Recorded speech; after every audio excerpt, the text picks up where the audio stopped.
Hello again, everyone. I'm Jamie Bricker, and welcome back to my ongoing series, Affective Leadership. Positivity promotes productivity. Now, in today's session, I'm going to be looking specifically at 5 steps to empower employees.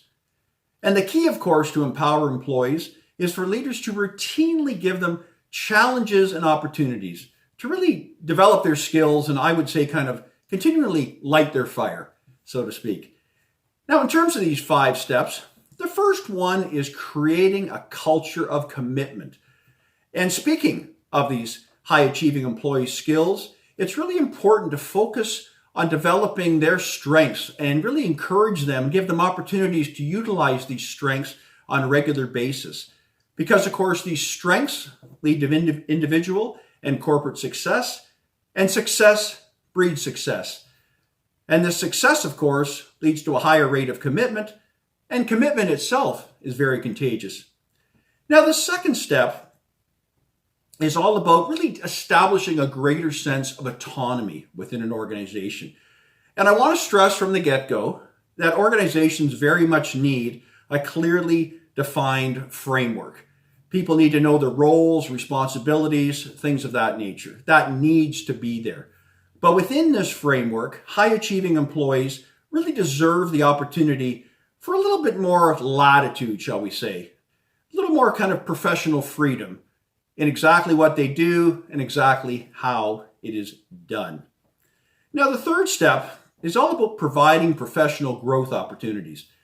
And as an affective leader, you've already made a concerted effort to really get to know your people, their strengths, their interests, their professional goals.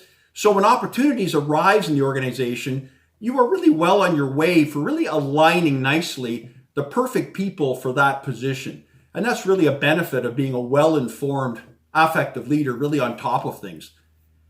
Now, the fourth step to follow is really what I call promoting the grow and goes.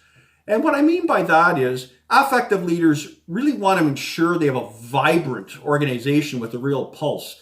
And everyone feels supported and is very enthusiastic about ascending up the corporate ladder, so to speak. But the reality is that the number of positions as things go up towards the top, there are fewer and fewer openings, obviously.